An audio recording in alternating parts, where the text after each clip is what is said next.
You're listening to The Secrets of Doctor Who, where we discuss everything about the hit BBC series, Doctor Who.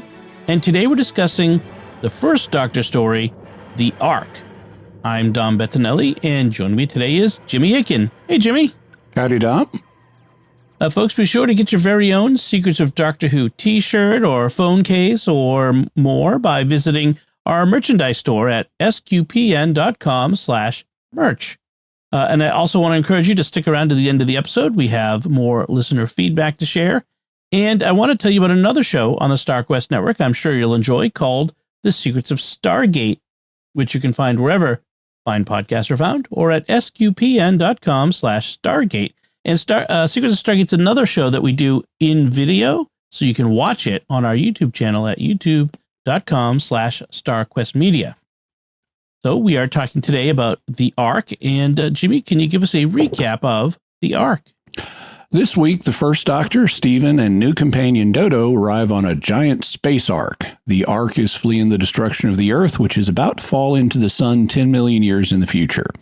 It's transporting two races to a new homeworld. One race is the humans, and the other is a race of silent, one-eyed creatures who use sign language and are known as the Monoids.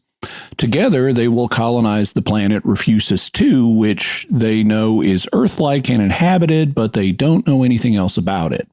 Unfortunately, Dodo has a cold, and it's been so long since anyone on Earth had a cold that the humans and the Monoids have no defenses against it.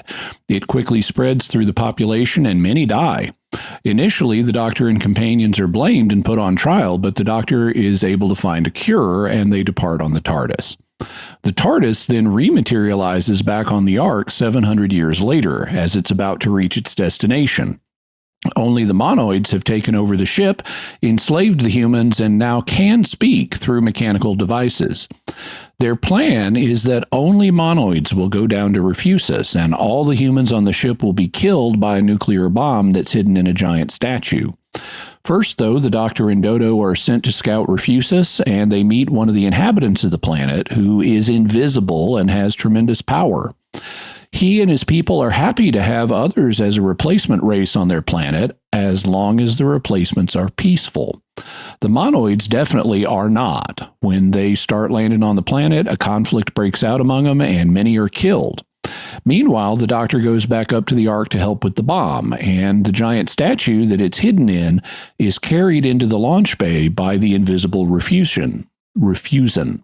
So it's jettisoned into space just before the bomb explodes. The Refusans tell the humans and the Monoids that they're welcome on the planet, but they must learn to live together in peace.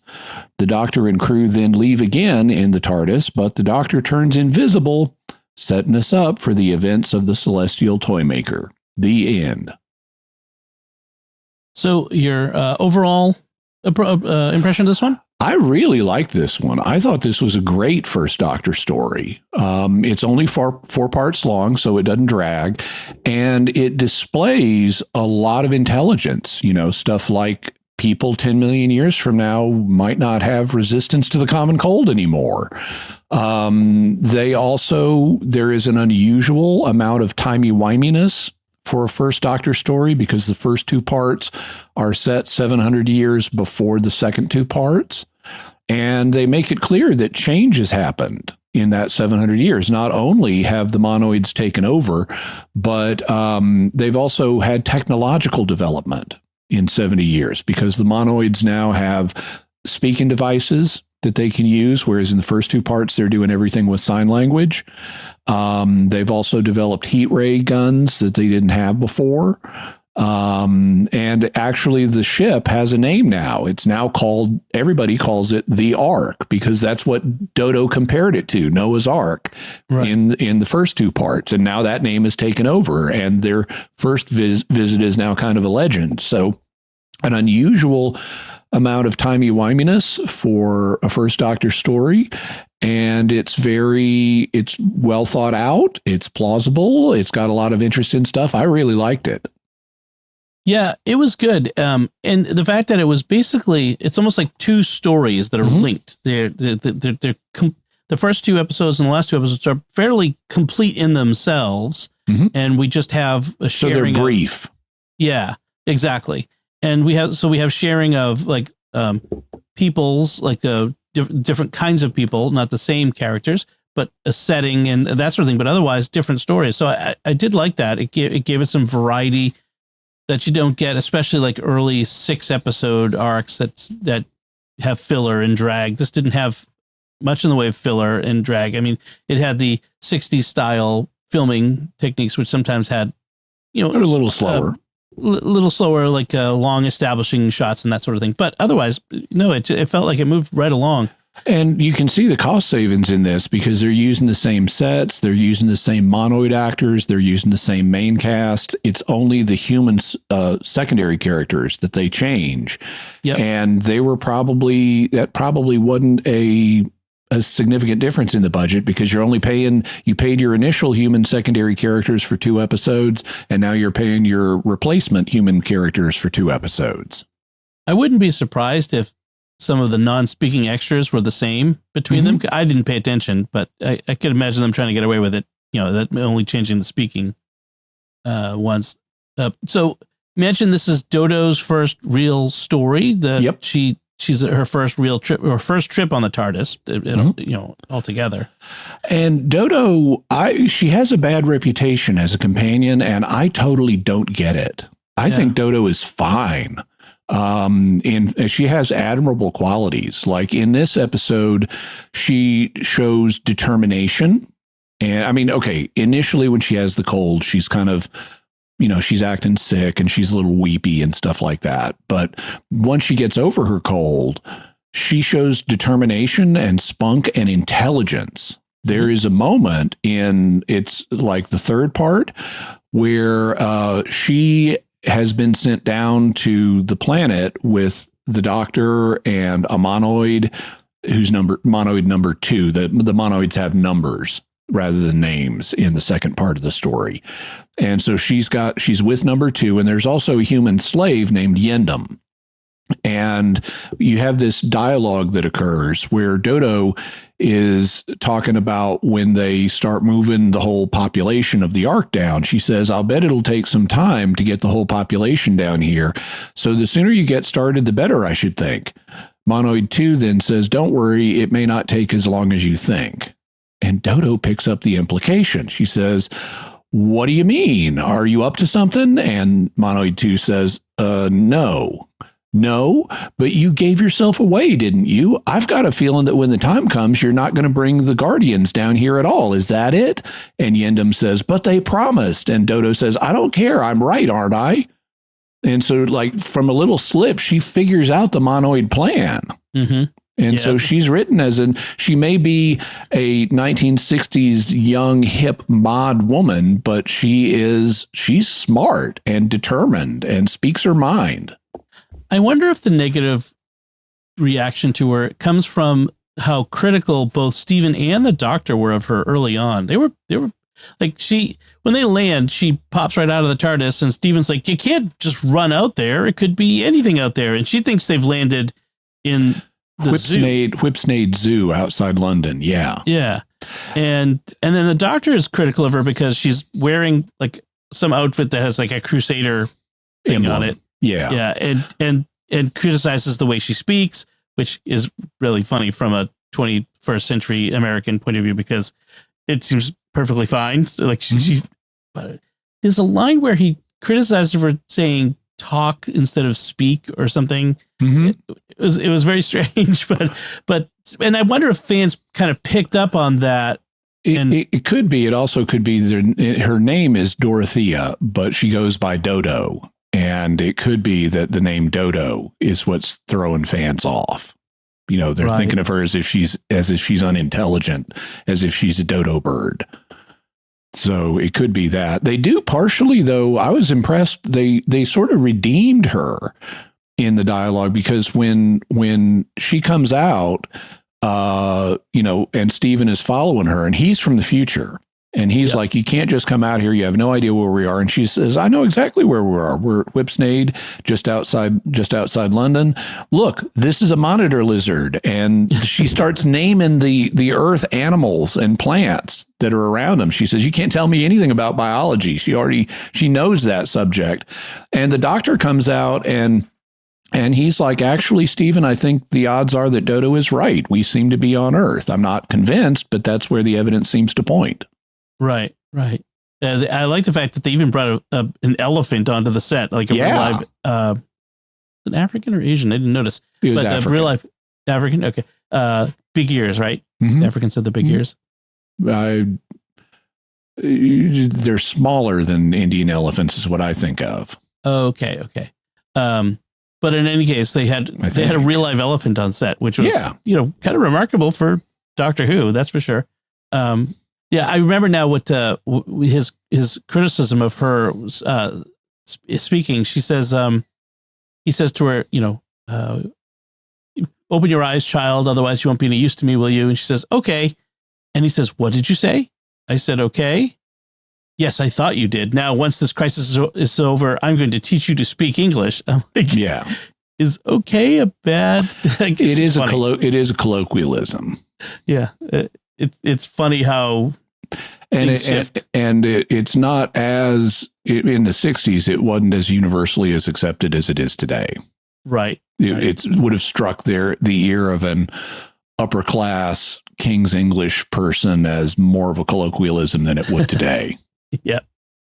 So it's also, I think I saw the wiki said it's the first story to take place in humanity's far future, and the first to depict the end of the Earth in Doctor Who. And we actually see the Earth end here. I mean, we see it on because they're just leaving Earth in the first two parts and for this 700-year trip, and we see the Earth fall into the sun in this. It's a primitive special effect, but wow. The Earth just got fallen into the sun. Which we've seen them depict the end of the Earth at least a couple times. We saw it in the Ninth Doctor season as well. Yeah, exactly how they all relate to each other is you can have, they also mention the Great Disaster. They mention that a few times. They mention it involves the sun. But it appears to be solar flares in some cases, and how these events all relate to each other is something that the TARDIS Wiki has a proposed explanation for. Right.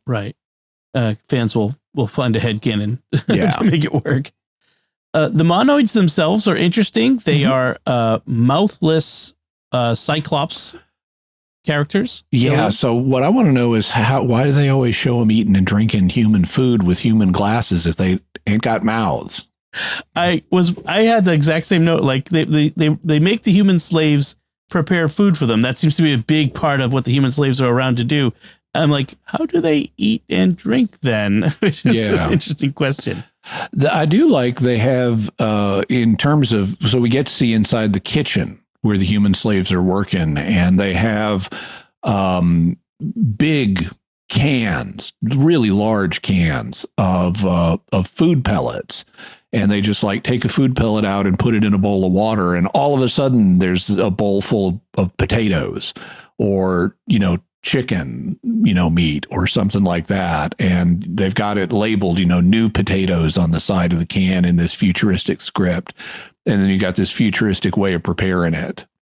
Yeah. The 60s loved to figure out ways that food would be so different in the future. Star Trek had the little colored cubes and things. We were going to totally science out food in the future. And they had that in some of the early episodes of Doctor Who on the TARDIS. Yeah. Yes. I found it was interesting. Like when I first saw Monoid, I thought it has an eye in its mouth. Because that's really where on the actor the mouth would be where that eye is. And that's actually a key part of the costume design, because if you look at their eyes, they move a little bit, and the eyelid opens and closes a little bit. And they, at first I was thinking, how are they doing that? Because they clearly have both arms as arms. Yep. And I was reading, and they're manipulating the eye with their tongues. Wow. That would be really hard to act. Well, except all they have to do is gesture, because the voices are being put in post-production. That's true. That was the other thing I thought was interesting. So, in 700 years, they developed a technology to give them the Monoids voices. Mm-hmm. But you had this they evolved to speak with sign language. Essentially, they would have had to have, but very quickly I noticed, now that we're speaking, they don't gesture with their hands like they would. They don't do sign anymore. So they've shed that very quickly. Now their hand gestures are of people who speak aloud. Which, it's just the actors being, well, you're swapping out one language for another. Yeah. It just, it seems very quick. The other thing is in order to make the journey, they're taking the entire population of Earth. And so, one of the technologies they have is they can shrink people down to microcell size, and then they store them in this sort of suspended animation on what looks like a microscope slide in these trays. And so they have like trays and trays of, presumably billions of people, and animals and plants. Yes. And monoids. Right. And one thing that's interesting about the monoids, when they ask where did they come from, they say, well, they came from some dying planet, but they've been on Earth, for centuries at this point. And there's a bit of a writing issue with the monoids, because at the end, they have a line that implies the monoids were slaves 700 years earlier, and they weren't. They were clearly partners. Like at the very beginning, they're putting a guy on trial for having done something that offended the monoids. We're never told what, but they end up shrinking him down to micro size for 700 years so that he can no longer be a danger to their society by whatever he did to the monoids. And in their judicial proceeding, they're talking to the monoids. It's like, do you agree with this punishment? Is this sufficient? And the monoid prosecutor agrees. So you have monoids who are participating in their judicial process and giving their consent. And these guys are not just slaves. They're working as partnership and as partners. And the head guardian at the time, who is a guy named, he's just called the commander. He's like, as guardians, we have to keep the peace between the humans and the monoids. Yeah, the guy had been extremely careless in his duties and left open a valve that could have caused an explosion that would have killed both monoid and human. And I thought that the whole point was, like saying that the monoids had been slaves. It might have been like along the lines of over 700 years, the course of that time, we've created this justification for enslaving the humans by claiming that our ancestors were slaves of the humans in the past. Yeah, but they don't call that out if that's meant to be it. And I thought the doctor had a line along, about they were slaves, and the doctor saw they were not slaves. Right. That is, yeah. If he said that they were slaves, that would have been contradiction.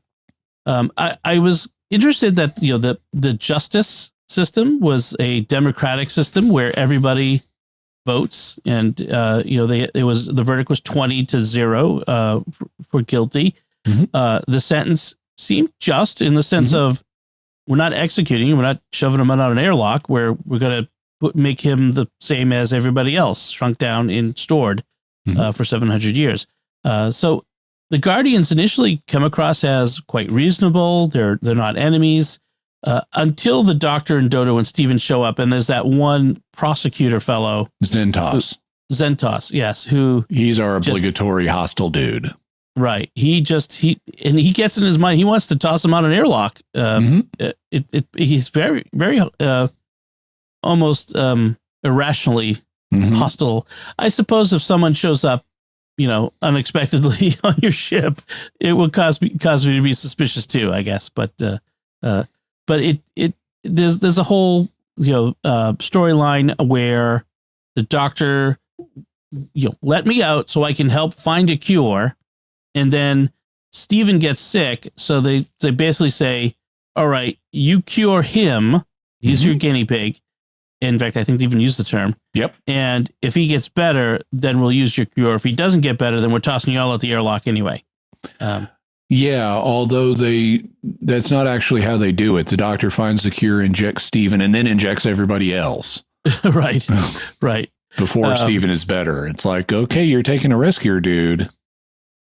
And I noticed one significant thing is in the process of the doctor finding the cure, he works with a monoid who's assisting him. Mm-hmm. And he goes out of his way to praise the monoid as being helpful and intelligent. I think that's setting up for what's coming in the last, the second part of the story. Yeah, he's like, so you're a lot more intelligent than people seem to think. Right. Exactly. So that I thought that was an interesting writing choice to kind of build them up, so that when when they become the villains, it's that yes, the monoids are more than just servants, because they do, even though they talk about them being equal.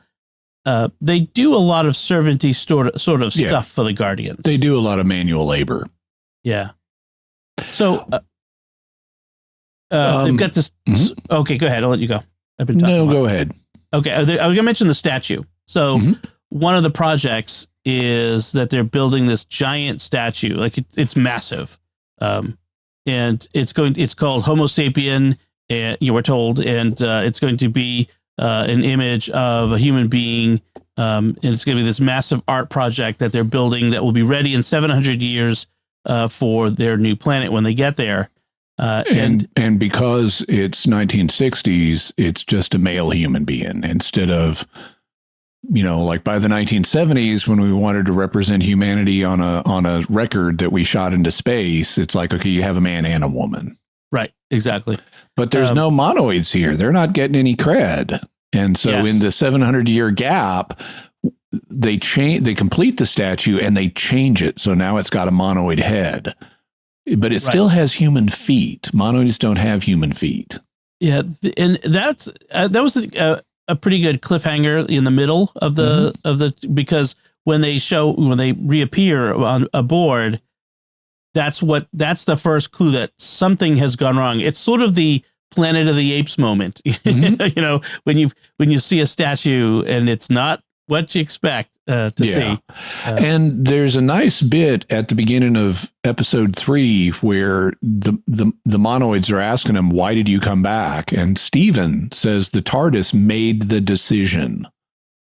So there's another early recognition of the TARDIS as an intelligent being. Right. It has. I don't think it's been explicitly said that the TARDIS is taking them to places where it needs to be to fix things. They haven't said that, but they have implied. They apply as early as episode 1 that the TARDIS is in some sense alive, and here we have an indication that it's intelligent, and that'll continue and build in the early seasons of Doctor Who. They're more coy about it than they are now. But the third Doctor heavily points in this direction repeatedly. So Dodo has that moment that a lot of companions do where she kind of regrets coming along because suddenly it's not just a fun romp.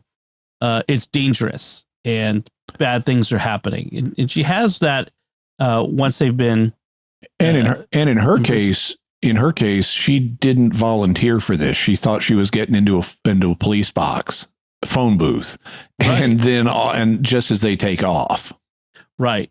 And the Doctor is not very sympathetic toward her. He's not very consoling. He kind of admonishes her even a little for feeling sorry for herself at the moment. So it's kind of interesting to see how that. The Doctor obviously changes over time in his incarnations, but that the first Doctor was often kind of severe toward people, a lot less understanding at times, with this sort of thing. So, kind of interesting. Yeah. So once the cold starts spreading through their population, I had a note that they have completely inadequate hazmat suits or hazmat gear. They've just basically got a kind of thing that goes over your mouth and nose. And it's like, okay, your eyes also are vulnerable attack points for microorganisms. And here in the real world, we cover every inch of flesh with a hazmat suit if something's really dangerous. But right. I guess you can explain it in terms of they don't realize what they're up against. They don't realize just how dangerous the cold is to them. And I think Stephen later points out that they're not the most advanced age of humans. They've apparently lost some technology compared to previous ages. But then when someone actually dies, they do eject him through a space lock. They say like prepare for space burial, or the equivalent of burial at sea. And it's a really solemn moment, and we see the body floating off silently through space, kind of twirling and stuff. And in general, both parts of this story are unusually solemn and serious. And I think that helped. I think that was good. I think probably for me, the weakest part is during the trial. In part 2, I thought it's unbelievable paint by numbers 60s trial dialogue. Yes. But other than that, this is just really good. And I like the tone, the emotional tone of both parts. And it's not campy. It's played serious and it feels serious. Speaking of the trial, I had similar criticisms. It was a trial based entirely on conjecture, not evidence. Yeah. Like, you came here to destroy us. Okay, your evidence for that? Yeah. And there are, trials that go off the rails because people get freaked out and paranoid, but that's what the legal procedure is meant to control for. And now this is 10 million years in the future, so who knows how their society has evolved, but still it comes across as paint by numbers 1960s children's trial dialogue. They have, though, kind of a nice moment. So everybody votes to space the doctor and so forth. But then, and it's Zentos, the obligatory, absurdly irrational guy who's in charge of the trial. And the reason he's in charge is because the commander has a cold. And so he's like deathly ill, and so that's why Zentos is in charge. But then after everybody's voted, the commander revives enough to get on the intercom and cancel the order. And he gives the order to let the doctor proceed with trying to find a cure. But he also says, but let him use Stephen as the guinea pig as a safety measure. And so I like how that's a good solution. It's a just solution. It's a solution that has safety precautions built into it. I thought that was a really nice way of handling the situation. I thought it gave the commander a really good moment. So in part 2, we have the introduction of the refusins, and it was interesting how early on there what's that? Part 3. I'm sorry. Yes, part 3. I meant the second half of the story, but the episode 3, we have the refusins, and it's interesting how early on there was this trepidation about what they would find when they got to this planet. They even allude to they may not have bodies when we get there. Right. And so because they didn't see them, on the scanners that they used to scan the planet. They said they did like audio scanning or something like that, which didn't make any sense. They would have heard the refusins because they can talk. Yeah, exactly. This is kind of a part you have to just kind of go with it. Yeah. But the refusins are interesting. Doctor Who has relied on invisible aliens a few times because it's very cheap to make invisible aliens. That's for sure. And the refusins they turn out to be really reasonable people. For once, we have aliens who are reasonable, welcoming, happy to have you. In fact, they build structures for the humans to live in when they get there. They've prepared for their arrival. So, and I thought that was interesting. I thought the encounter with the one refusin who kind of plays a prank on folks, but like when he goes up to when he takes the shuttle basically back up to the ship and sort of pranks. He's even laughing. Yeah. Doesn't really explain himself. But they're very powerful, as you mentioned. In fact, the Refusen who goes up to the ship manages to carry this giant statue out into the airlock so it can be spaced safely, so that the nuclear bomb inside it explodes away from the ship. Yeah, and to give you a sense of just how huge this statue is, the base, the pedestal that its feet are on, is the height of a human being. And right. and so this is a really monstrously large statue. Right, like stories tall, multiple stories tall. And apparently the Refusens used to have bodies, but then something happened and they don't. And I don't know why they think they seem to be doing fine. I don't know why they speak of the humans and the Monoid as a replacement race. This seems more like we're going to co-share this planet now, but they talk as if the Refusens are going somewhere and they don't give us any indication of that. The great replacement theory. Let's not get into that. But their big thing is you got to live with peace and tolerance, and the Monoids are not. In fact, it's interesting to see the Monoids are not only in conflict with the humans, they're in conflict among themselves. There's a rebellion growing at least in their ranks. At least by the end, they are. They, in the first two parts, they seem to live harmoniously with humans and apparently have for centuries. But they've become, once they take over, they have internal conflict, which is actually nice. I mean, to show a species having that, like we don't see that with Daleks or Cybermen, Right. But here, Monoids can have different opinions. Some of them, number 4 is sort of the ringleader who thinks number 1 is making mistakes. And so number 1 is like, we're going to take just us down there and it'll all be fine. But number 4 is like, we don't know enough about this planet here. And he leads a rebellion where he gets a bunch of the other Monoids on his side. It's like, let's go back up to the Ark and figure out what we're going to do from there instead of just moving down to the planet. And that's what then causes number 1 to start a war with him. There's a great moment in this war, by the way. There's one of the characters in parts 3 and 4 is a human. They call him, I think, a subject guardian. He's basically one of the slaves that works directly for the Monoids. He's not like in the kitchen, but he's like the body servant of number 1. He brings him his food and stuff. And on the ship, his name is Maharis. And on the ship, Stephen is in the kitchen and he's trying with the kitchen slaves to figure out what are we going to do and how are we going to get out of here. And, because only the Monoids typically open the doors to the kitchen. But one of the other kitchen slaves named Dasuk says sometimes one of the subject guardians will open the doors, Maharis, for instance. And Stephen says, well, then we must get him to help us. And this woman named Venusa says he won't, he's too frightened. And Stephen just immediately says, all right, then we'll have to use his help without him knowing it.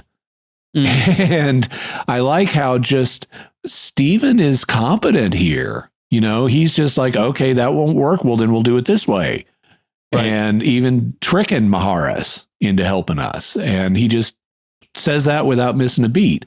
But then when they're down on the planet and the war breaks out between 1's faction and 4's faction, Maharis comes down on one of the lander pods and he gets out and he sees number 1. And he's so happy and there's happiness in his voice. And he says, Master! And number 1 just shoots Maharis dead. Right. And it's like, wow, that is a cold moment. It is. There's a line that goes by pretty quickly, but they do say that the reason why the Monoids were able to take over is because the cold that went around had mutated. The effect of, mutated and made the humans more passive. So that it made it easier for them. I missed that line. Yeah, it went pretty quick. Maybe it not in the sense of genetically altering the humans, but it just made it after the mutation of the cold happened later. It kind of took away human attention resources as they were fighting the sickness or something.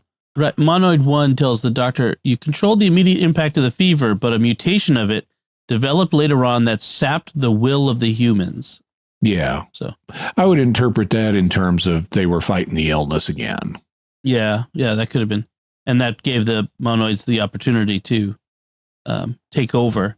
But the Monoids do end up basically killing each other off. They're all, by the end of the episode, I think they're all dead. No, there are survivors. Oh, there are? Okay. That's why we have the big thing about you must learn to live together in peace. Oh, okay. There's a moment with Venusa and Steven aboard the ship, which led me to think for a moment, is this going to be another, the companion stays behind because they've fallen for someone they've met along the way? I know Venusa's I really like Venusa. She's not in a lot of this, but she's a really good character. She is. She's capable and optimistic and everything. Yeah, I had initially thought that this was, when you mentioned it last week, that this was the series where Steven leaves, and it's not. I realized almost immediately, no, that's the Savages, which is coming up in like 3 stories. Okay. So we got the Celestial Toymaker next, then Gunfight at the OK Corral, then is the Savages. Okay. And then after that, we have Dodo's last series, which is the War Machines, which is when we introduce Ben and Polly.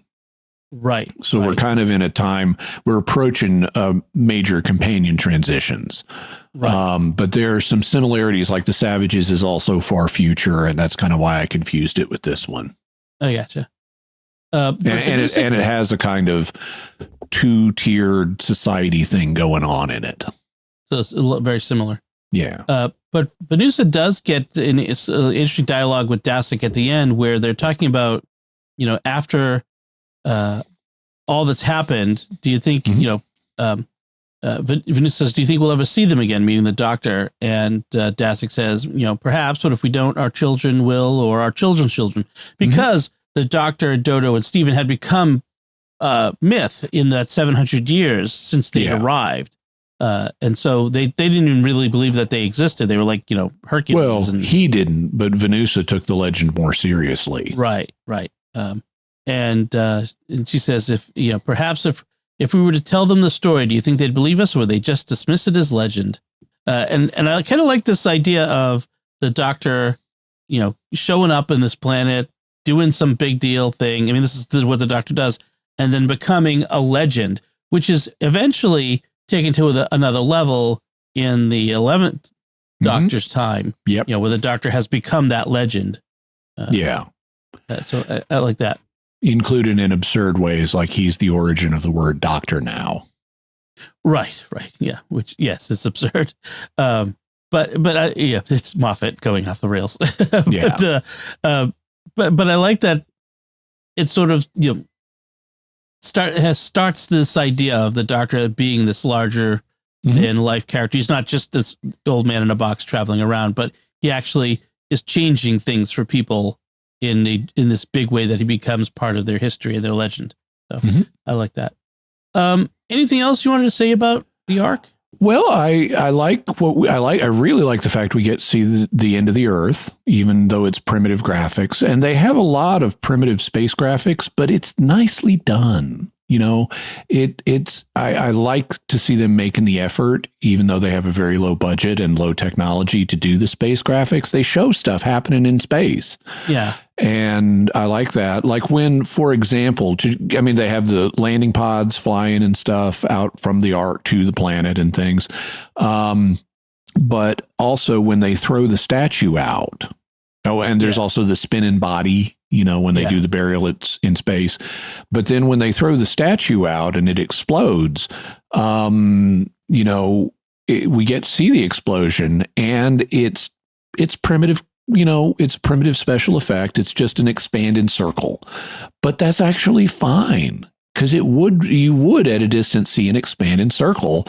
You're not going to see a mushroom cloud, because the reason mushroom clouds form is because of heat differentials in the atmosphere, and there's no atmosphere in space. Star Wars Special Edition. Yeah. And so, it's reasonable. It's well done. I like the graphics on the planet. They make it look different. It doesn't look like they have an earthly jungle at the beginning of part one. Yep. But then they have an environment on this alien planet that looks different. They like hang cotton on earth plants to make them look like they're not earth plants. And I just really like this whole series. It's solemn, it's serious, it's timey-wimey, it's well thought out. Apparently some of the crew didn't like this, but other than the trial dialogue, I think this is great. Yeah. I like that these early shows, they had constraints. They had technological and budgetary constraints, and constraints, I think in general, can make for a better story. You see, I like a lot of the Marvel movies, but they don't have constraints. They don't have budgetary or, graphics. And sometimes they kind of go off the rails because there's nothing to hold them in or force them to tell the story in a certain way. Early Doctor Who definitely had constraints, and sometimes it led to much better storytelling. Yeah, I was just recently, I've been watching the films of a director named Val Lewton. He was a Ukrainian American director back in like the 30s and 40s. And he made movies that were B movies in terms of budget. And he had very little money, and he was doing horror. But, and so it's primitive horror. It's not like modern slasher stuff. Yeah. But he didn't have the budget to show monsters. And so he worked much more with your imagination, and he's working within the constraints. He was often just given, here's your budget, here's your title, go make a movie. Right. And he worked within the constraints and did really surprisingly psychologically intelligent films. Yeah. Yeah, that's exactly the thing. He did the 1942 version of Cat People, for example. Oh, and with that sort of constraint, it would make it a different sort of, well, certainly less gory, less, special effects related. Yeah, even for the, what was it, 80s that the remake was done? Yeah. So, excellent. So that was the Ark. And we do have some feedback, as I mentioned. This one is on our last episode, the Natural History of Fear, or recent episode anyway. And this came from on our YouTube channel. Night Guardian writes, "This is a bit of a tangent and not so much a Doctor Who topic, but you caught me interested in the discussion of the Dalai Lama and Buddhism. I am a practicing Catholic who, back in the 80s, as a college student, spent a semester living with the Tibetan people in exile in India and Nepal. Although now I understand that the underlying theologies of Catholicism and Buddhism are quite different, I was nevertheless impressed with the similarities of human values between the religions. I suppose I'm still impressed at the similarities of human values, just not so confused about the theologies. Perhaps on one of your shows, Catholic Answers, Mysterious World, or whatever, you could do a discussion of Tibetan Buddhism and its similarities and differences with Catholicism. My time with the Tibetans ultimately made me a better Catholic. It just required that I go through years, even decades, of questioning, processing, and prayer. I would love to hear what you have to say about Tibet, its people, and its religion, though I think it's cool that the topic of Tibetan Buddhism was handled well in Doctor Who." Well, thank you. I'd have to think about, because Tibetan Buddhism is religious, and that would tend to be something I'd handle in the more religious shows I do, but it's also mysterious to Westerners and has some mysterious elements to it, so I could potentially do it on Mysterious World. In fact, I've actually tried a couple of times. I need to try again. I've tried a couple of times to get an interview with the Dalai Lama, who's the head of Tibetan Buddhism. I want to interview him about his beliefs in reincarnation and his own future. Unfortunately, I've had trouble getting through his staff. His staff thus far has been very polite, but it's like, we don't really see doing an interview at this time. And so I need to keep asking him because I think it would be a really interesting interview. I've got a bunch of questions that I'd love to ask him that get into some interesting aspects of Buddhist belief, even though they're not shared by Catholics. But I also talk about Tibetan Buddhism in some of the courses I teach for the Rhine. Like I'm doing a world religions and parapsychology course now where I each parapsychological topic, I'll go through like, here's how this concept is handled in all the different major world religions. And Buddhism is one of them. And I frequently will check into, here's what Tibetan Buddhists have to say about this. So I am familiar, at least to a certain degree, with Tibetan Buddhism and its beliefs. I've read the whole Bardo Thadol, the Tibetan Book of the Dead, and so forth.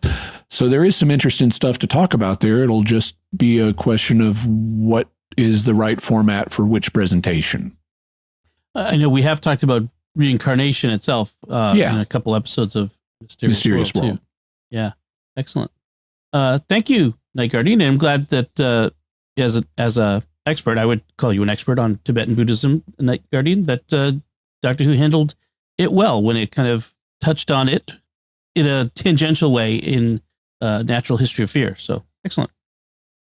So now we'd like to take a moment to thank our patrons who make it possible for us to create the Secrets of Doctor Who, including Lori F., Virginia O., Emily P., Mark K., and Brian H. Their generous donations at sqpn.com/give make it possible for us to continue the Secrets of Doctor Who and all the shows at StarQuest. And you can join them by visiting sqpn.com/give. This StarQuest show is also brought to you by Exodus 90 and the Exodus 90 app. Men, we are called to share the hope and joy of Jesus Christ. Our family, friends, and community desperately need us to imitate our Lord to be radically present and available. What if you intentionally live this Advent season differently, focused not on buying Christmas presents, but sharing the loving presence of Jesus Christ? We want to invite you to join us on the Exodus 90 app and break out of the religion of the world. Join the men of Exodus 90 and Monsignor James Shea, president of the University of Mary, who's our spiritual guide for Advent this year on the Exodus 90 app. Together, we will rediscover the hope that God lays out for us in the coming of His Son into the world. Go to exodus90.com/SQPN to learn more about Advent on the Exodus 90 app. That's exodus90.com/SQPN to join men from around the world this Advent starting December 1st. Be radically free in Jesus Christ this Advent. We'd also like to thank Zyman Yannick, who edited this episode. So that's it from us. What did you think of The Ark? Let us know by commenting on the show at sqpn.com, the Secrets of Doctor Who Facebook page, send an email to drwho@sqpn.com, visit the StarQuest Discord community at sqpn.com/discord, or watch the Secrets of Doctor Who on our YouTube channel at youtube.com/StarQuestMedia. We'll be back next time when we'll be discussing The Space Pirates, the second Doctor story. The first, and it's also the first Robert Holmes story. Oh, excellent. Well, until then, Jimmy Akin, thank you for joining me and sharing The Secrets of Doctor Who. Thanks, Dom. And once again, I'm Dom Bettinelli. Thank you for listening to The Secrets of Doctor Who on StarQuest. And remember, the nature of man, even in this day and age, hasn't altered at all. You still fear the unknown, like everyone else before you.